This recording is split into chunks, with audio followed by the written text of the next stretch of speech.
And this kind of just helps give context to why Child Abuse Awareness Month is important to our agency, to the county.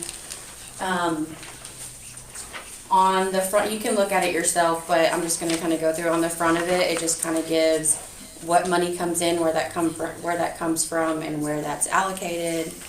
On the next page, kind of our events, big events that we do with the community during the pandemic, where our administrative expenses goes out to. On the next page, our program expenses and the impact that you guys have or donors have on the community. But the big thing that I just wanted to touch on is that blue rectangle on the right side. So last fiscal year, we served 311 victims, 6,010 victim services were performed. We performed 62 forensic interviews. 78% of our Children's Advocacy Center clients were victims of sexual abuse, and our volunteers donated 4,030 hours of their time to our services. And then on the back just kind of gives an overall view of where we're headed and what we're trying to do. The big ones are just improving our existing service delivery, expanding our Hispanic outreach and our bilingual services, and then strengthening our partnerships with our community partners. But that's just for your own information. But yeah, so with the proclamation, do y'all want me to read that, or would y'all like to read it? I would like you to read it. I normally would read it with my throat. I probably wouldn't get very far through it, so we'll let you read it. Okay. Proclamation proclaiming the month of April Child Abuse Awareness and Prevention Month. Whereas children are vital to our community's future success, prosperity, and quality of life, as well as being our most vulnerable assets. Whereas nearly 60,000 children receive services from a Children's Advocacy Center in Texas annually. Whereas child abuse prevention is a community responsibility and finding solutions depends on involvement among all people. Whereas communities must make every effort to promote programs that benefit children and their families. Whereas effective child abuse prevention programs succeed because of partnerships among agencies, schools, religious organizations, law enforcement agencies, and the business community. Therefore, the City of Eastland City Commissioners do hereby proclaim April as Child Abuse Awareness and Prevention Month and call upon all cities, community agencies, faith groups, medical facilities, elected leaders, and businesses to increase their participation in efforts to support families, thereby preventing child abuse and strengthening the community in which we live. May I see that, please?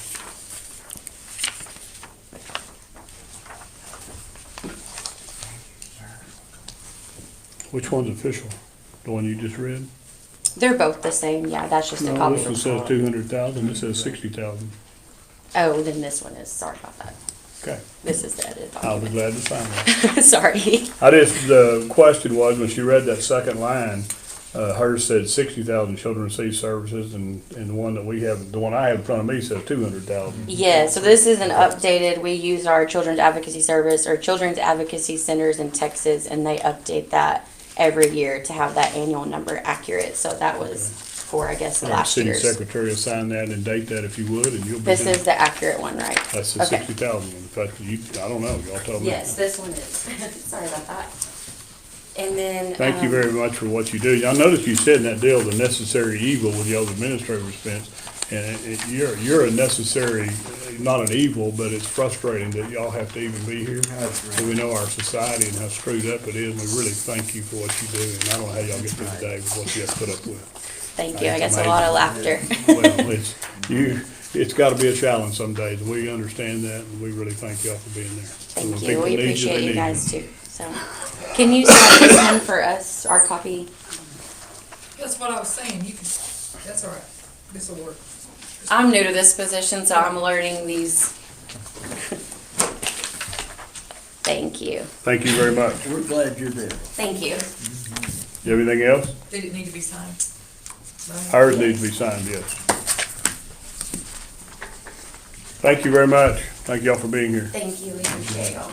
Item number 2, discussion and consideration of second reading to approve ordinance 22-884, an ordinance of the City of Eastland, Texas, amending Chapter 1 of the Code of Ordinances of the City of Eastland, Texas, in addition to add Section 1-16, offices on boards of commissioners, and establishing a chairman pro tempore and the other officers of the Board of Commissioners, providing a repealer and severability clause, and establishing an effective date. And that was actually to make our offices' positions official.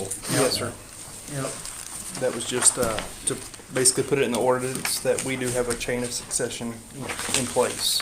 I move we approve the second reading of ordinance 22-884. Second. Got a motion from Richard and a second from Cecil to approve ordinance 22-884. Any other discussion? All in favor say aye. Aye. Opposed, same sign. Motion carries. Did Number Larry- 3, Excuse me, I'm sorry. Did we do a motion on that first one, or was that necessary? I guess we do need to, Proclamation. I guess we do need to approve the proclamation if we didn't do it. So let's get jump back up there and do that. I know it's out of I order. move that we approve the proclamation for child abuse awareness. Motion from Cecil, Second. second from Richard to approve the April as the Child Abuse and Awareness Prevention Month. All in favor say aye. Aye. Opposed, same sign. Now that she's gone, that's official. Wow, thank you, Roma, for catching that deal. We are going to skip the executive session for just a minute because the fire chief and the police chief showed up. I want to give y'all an opportunity to go, and you're the only one here, so Okay. you have the floor, sir. All right. So real quick, Tony, do we have time for a quick PowerPoint? It'd take me a minute. That's okay. I'll revisit that at another time. We made a PowerPoint just to kind of give y'all some visual demonstrate looks at kind of some of the things we've been dealing with over the last 5 days. But we'll get that compiled and with a little bit more, maybe get it all encompassed at one time. On a reflection of February, our total call volume out of 28 days was 85. That's topped our busiest so far since I've been having.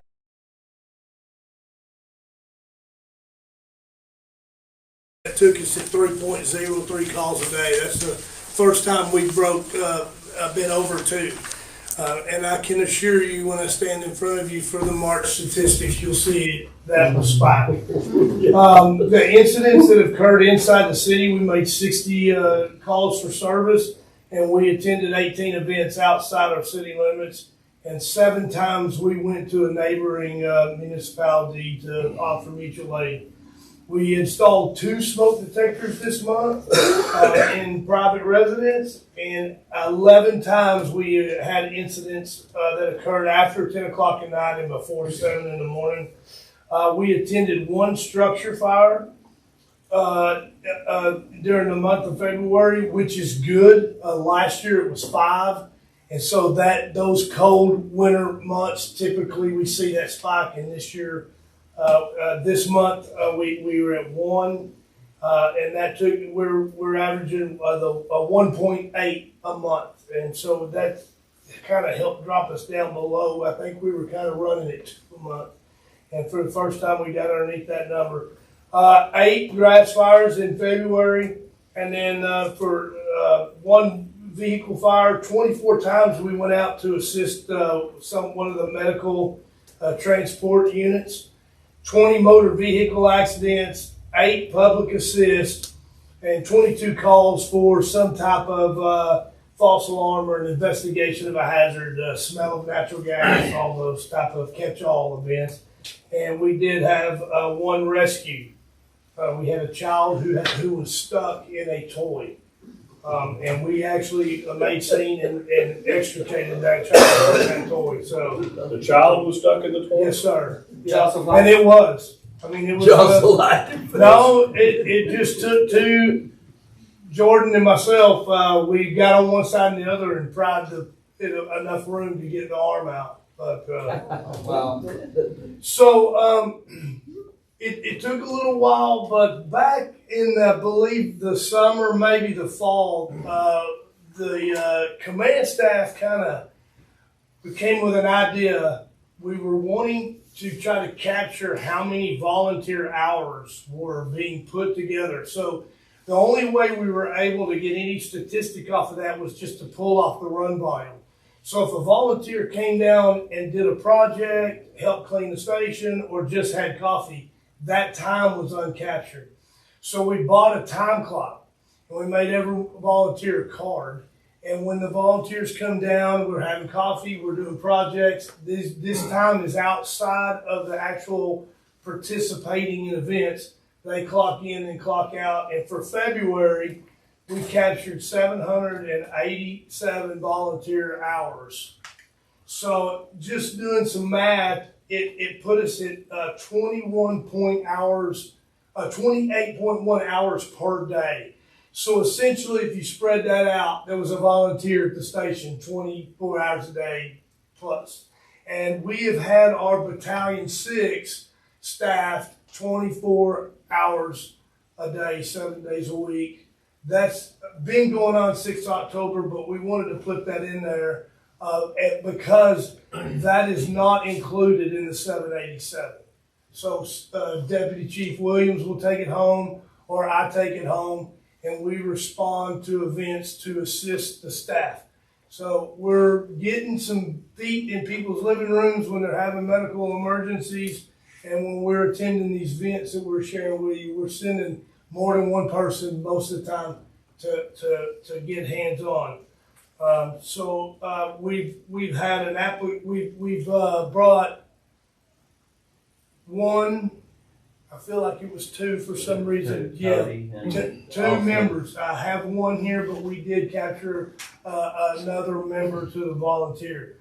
So our attendance and membership roster is increasing, and I think with our current event, we're going to see a spike. We're already getting people coming in asking for applications, and so we'll see a growth in that. Any questions on the February report? So I would like to brief y'all real quick, give you an update. It's going to be hard. I'm going to try to make it as quick as I can, but I'm going to take 10 minutes of your time to try to share with you what's been going on over the last 5 days, and it's been a lot. On March 17th, in the presentations that when we've talked about the statistics over a year or maybe more, I've shared with you guys kind of this grass fire statistic.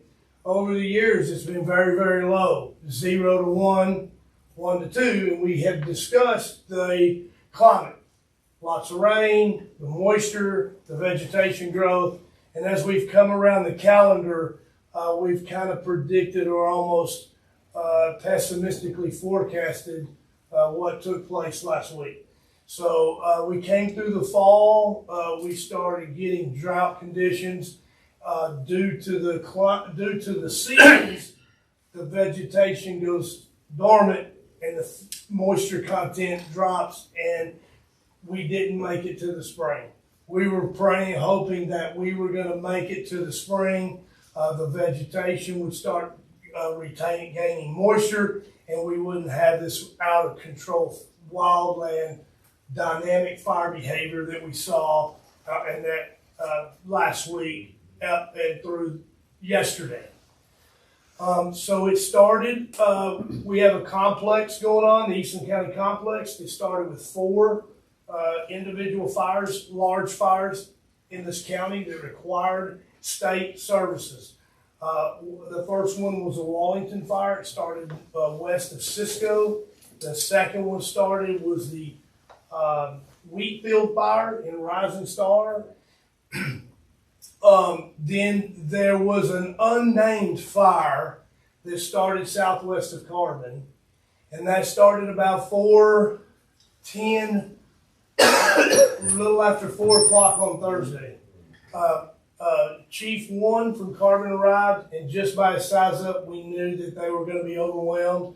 There were 3 or 4 of us at the station at that time. We automatically mounted up and began heading that way.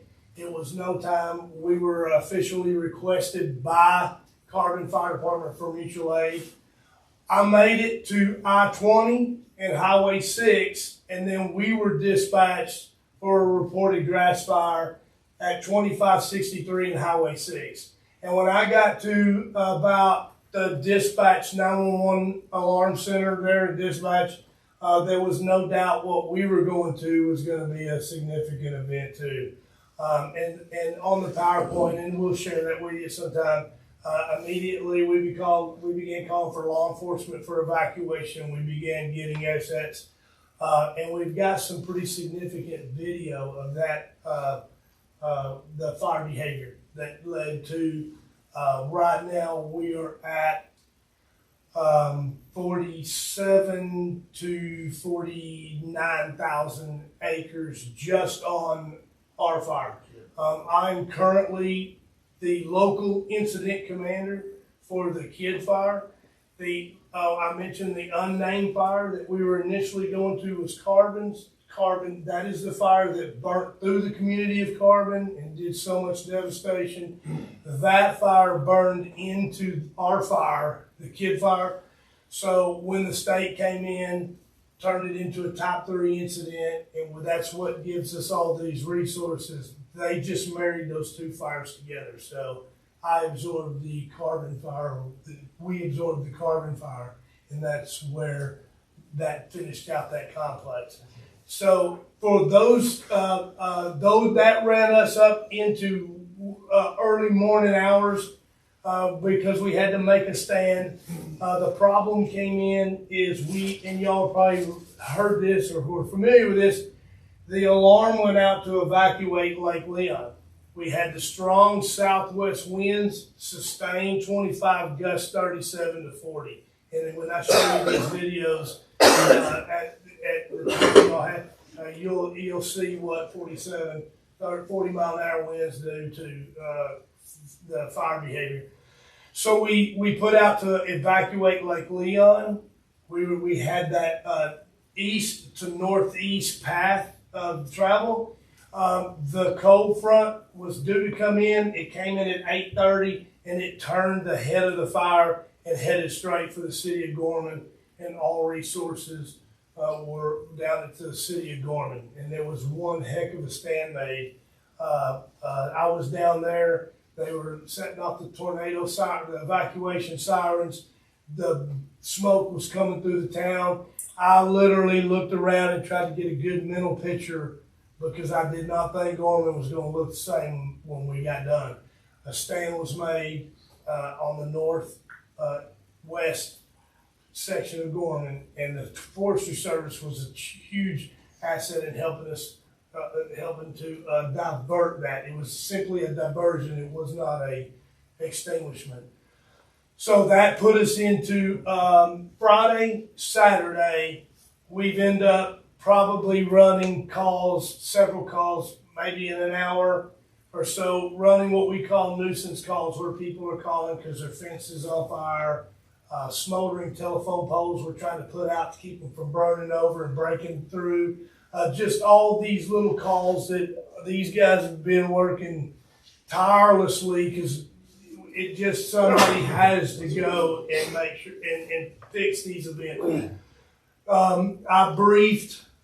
I've been attending all the briefings with the Forestry Service and the state. Sunday morning, it was a bad briefing.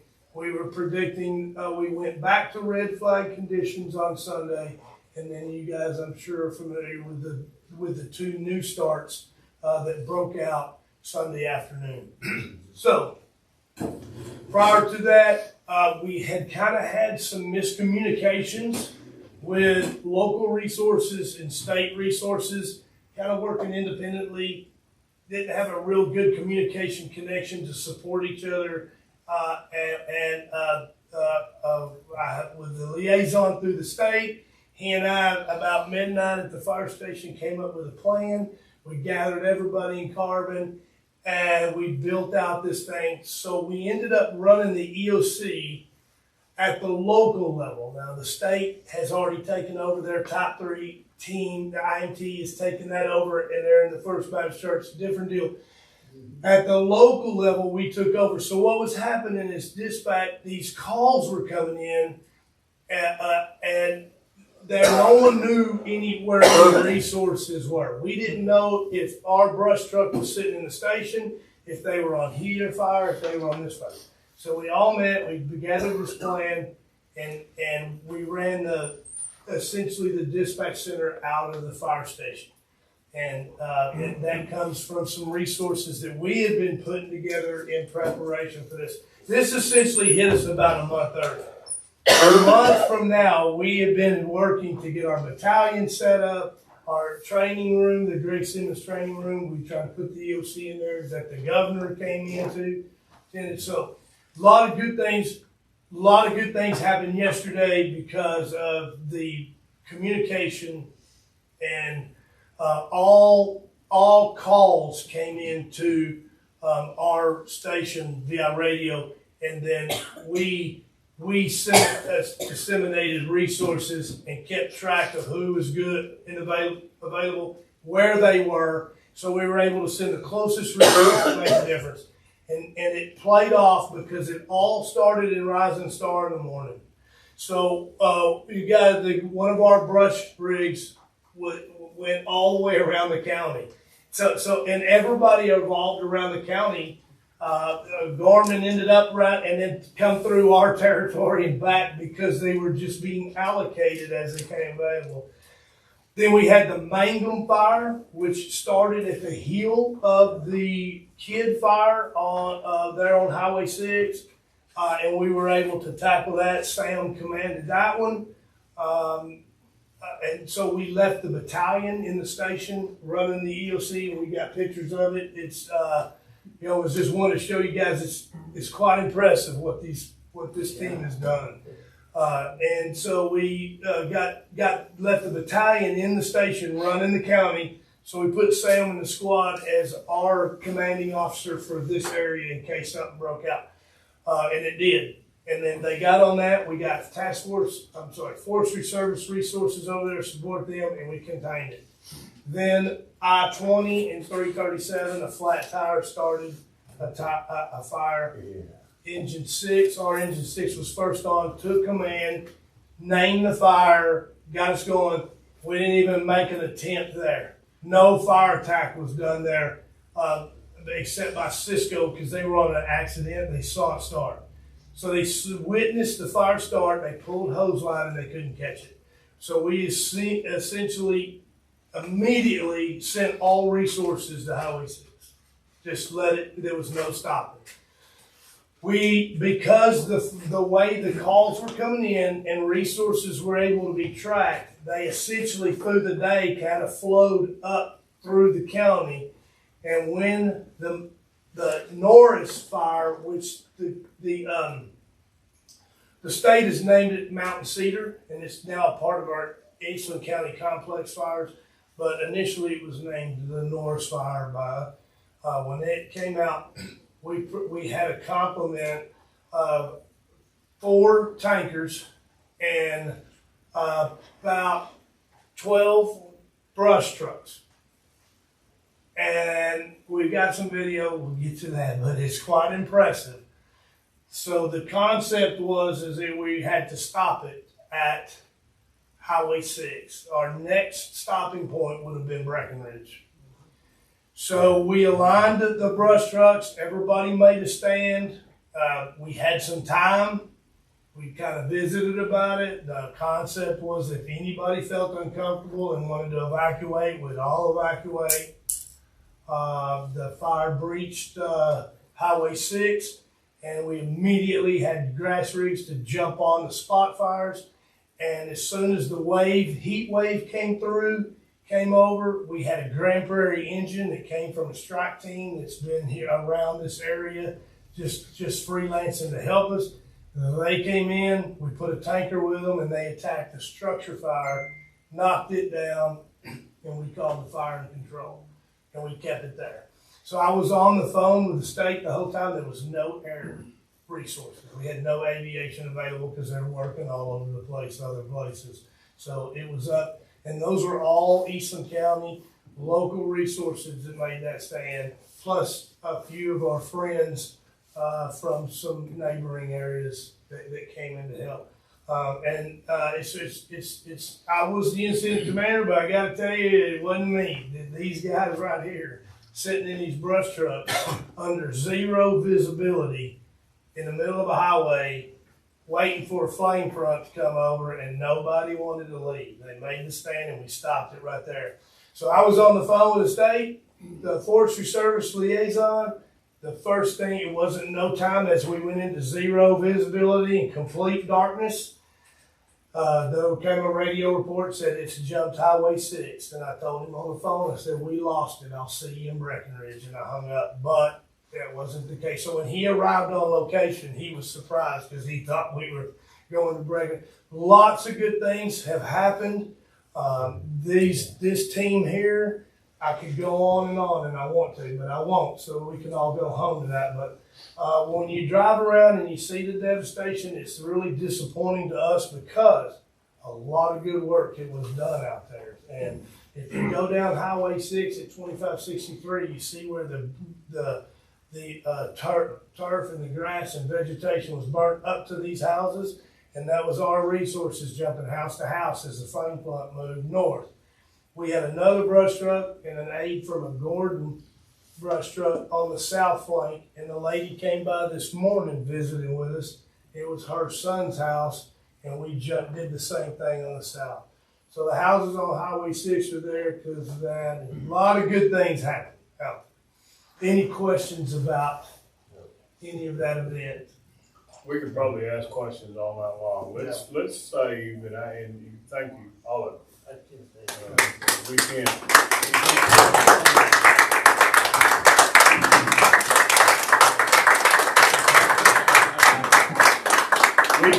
We can't say enough how proud we are for how you guys conduct business and take care of business. We sit here and look at that fire station, and we've had people, oh, you spend too much money on the fire. And of course, we don't listen to those people anyway. But the volunteers, we couldn't have what we have without the volunteers. No. And what you guys do. 4 firemen can't solve this problem. And we thank all the outside resources. I'm assuming a lot of those people are still here. Yes, sir. And just, I apologize that I didn't follow through. The bad news is we're not forecasting that this moisture it's probably satisfied us for the day. But as the week continues, it's a very good probability we'll be back into red flag conditions by Saturday or Sunday. And they're watching that heavy. So the discussions that I had with them this morning was don't leave. Just because I ran into when the Mississippi Forest Service guys showed up at Walmart. I happened to be there when they pulled up, and I saw one of them in the store, and I didn't know who they were. They said MS Forest Service, and they said they were here for 14 days and could get extended. And that was the day before yesterday, I guess now. But so the interesting thing is this has been a state event, which. Not to get too technical, but it takes us to a top 3 event.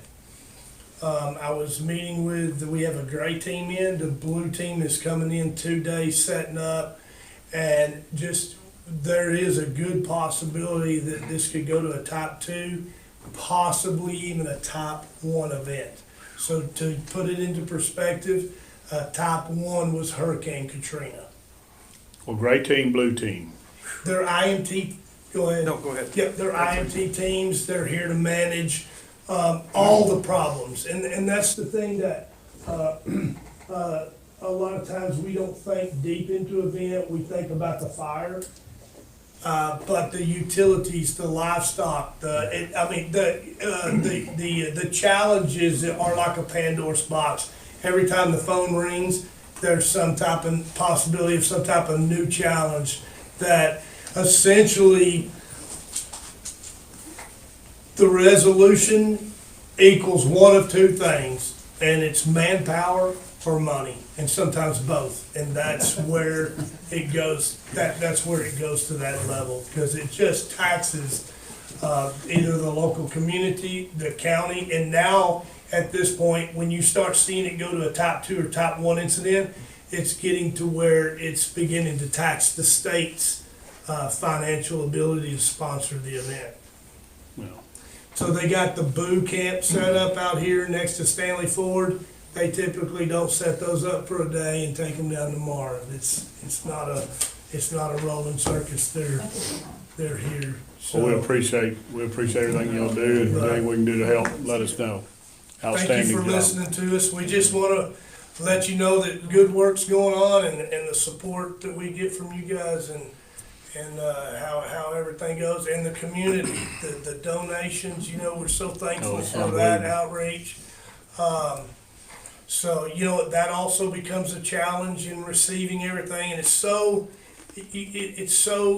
contradictory, to have to turn down those donations just because we just don't have the No more square room. footage to put them. We have fire trucks sitting outside. So we don't want any of the community to have any perception that we're not thankful or appreciative of their heart and their goodwill, but we're trying to find out the shelter across the streets, donation full. But what a beautiful message, right? Yeah. Well, I know you guys want to save everything, and you hadn't been able to do that, but we've heard, probably all of us have heard comments and appreciation Yes. for what was saved and homes that were saved and how you guys fought. You went after the main structure of the homes and were able to save a lot of them, and people appreciate that. I mean, that's the way you Yeah. fight it. When you're fighting the winds going that speed, I heard people talking about how the fire was moving as fast as they were driving down the highway. Yep. That's scary, and you can't fight that from the ground. You gotta Yeah. get in the air to fight those. You can't get in the air because of the wind. But anyway, great Yeah. job, all Yeah. of you. Thank you for y'all's time for. Thank you. This definitely takes the effort of everyone, but I think Chief Williamson's not taking enough credit for his involvement. That situation where we organize the resources, dispatch sees our county as 8 resources. So, and not critical of them, but that's the way that they put out a page, and it's Eastland Fire or Cisco Fire. So they see 8 resources. With all this out of county stuff in here and managing all that, those calls coming in, everything was directed through Chief Six. And not him alone, but created these assets and positioned them throughout the county for quick response because we didn't know where it was going to break out yesterday. And Sunday was critical day as Thursday was. Was quick on that stuff by knowing where they were and who was going to be there to respond. And those units there quick, also direct line into the Forest Service of those assets. 3 helicopters are working out here. I'm wholly convinced that Cedar Mountain Fire, had that plan not been implemented for Sunday, we would have had a different scenario on Sunday. Yeah, you put it. So Definitely. kudos. Thank you. Yeah, Joe, he's right. I know you're humble and you're not taking credit for that, but we appreciate you. You bet. Your Thank you. leadership means a lot. All of you guys, thank you so much. Checks in the mail, buddy. Trucks on the road. Thank y'all. Thank you Appreciate for it. your time. Hey, y'all be sure and sign in, so I know who was here, please.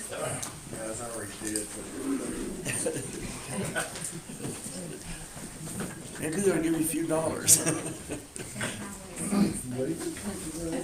All right, we're gonna go into item number 3, is the executive session at 6:38. And we will be there for a little bit, not very long.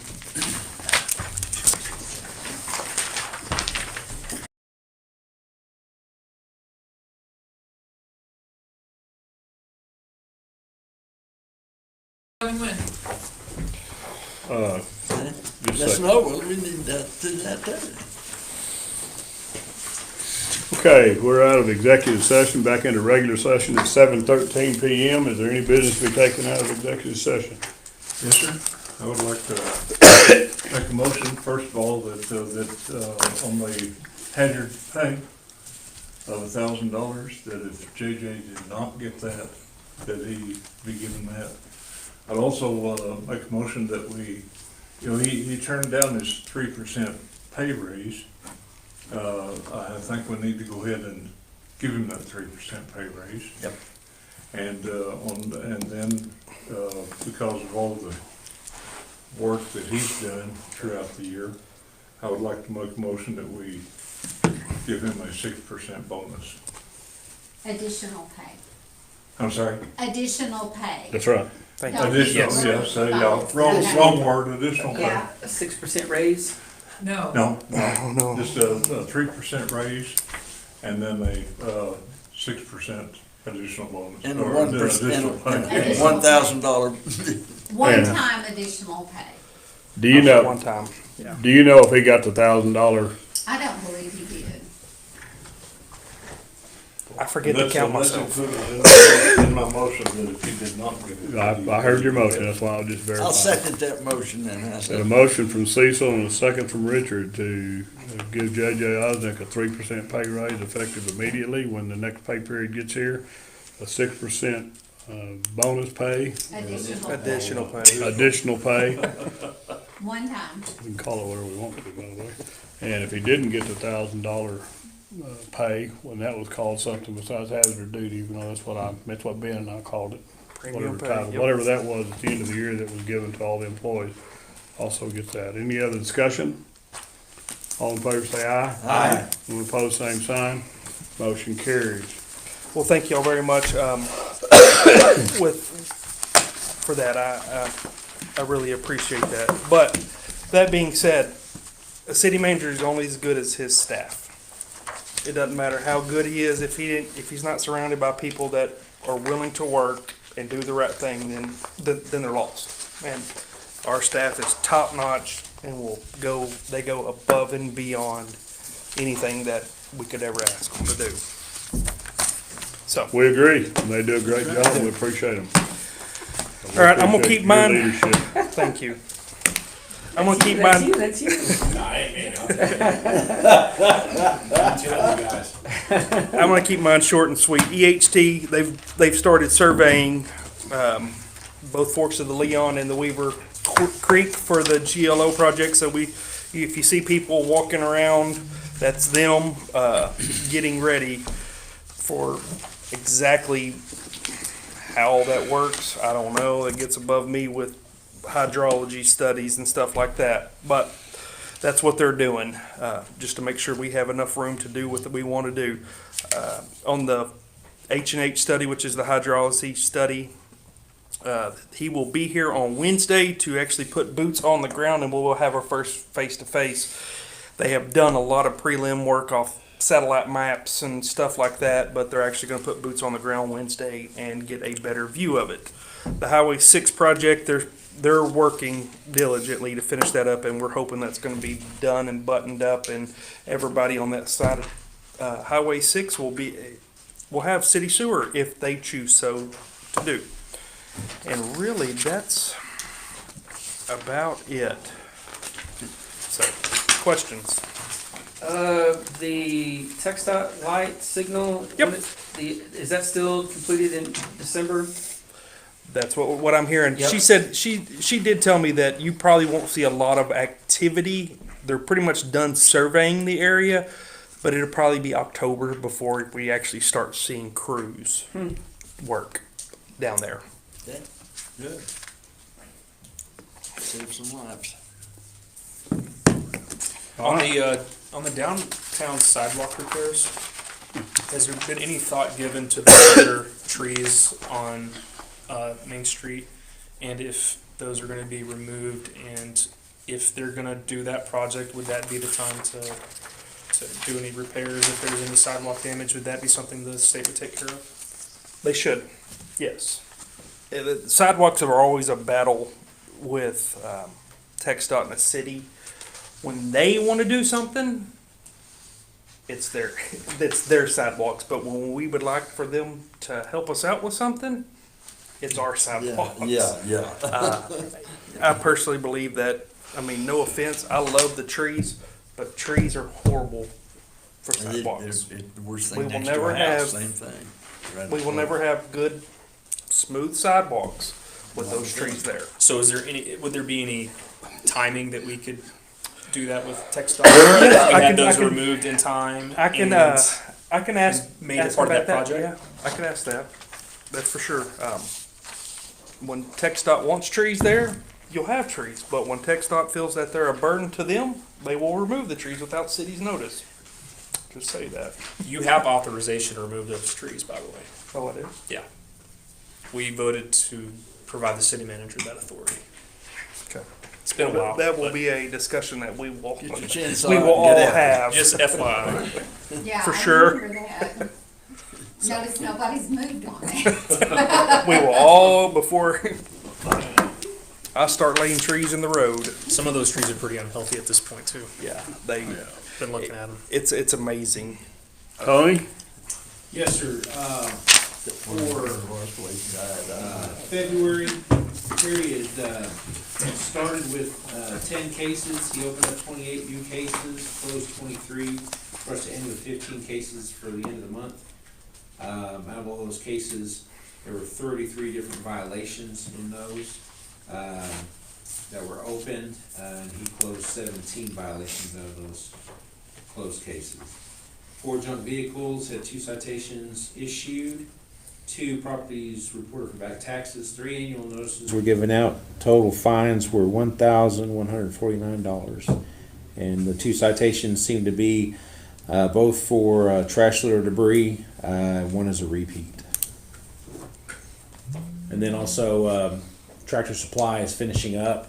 I should be going out there to do a final for their plumbing very soon. They got their new signage up. The property looks really good. I don't know if you guys have been out there recently, but it wouldn't be a bad deal to go I drive saw it from around. the highway, boy, it looks good. Yeah, but getting Amazing. out there on the property and just giving it a good drive around. It's When big. they first started building that and had all the trees and stuff still in the way, you kinda wondered, what kind of visibility? You can see it just fine. Yeah, Yeah, it's and you plenty. can see the possibilities for stuff going behind it as well. It's kind of unlocked that area to possibilities. I mean, I don't know, if you get a chance, you need to go out there and really look at They it. start putting stuff in it yet? They're working on it. I've seen the mulch and stuff. I think they're fixing to start shelving, because they're slated to open next month. Yeah. But it is That's a project. it's a big building. And then we have the Rugged Earth Oh yeah, Rugged Earth opened up next to Burks, they're getting ready to. They did a wonderful job with the interior of that store.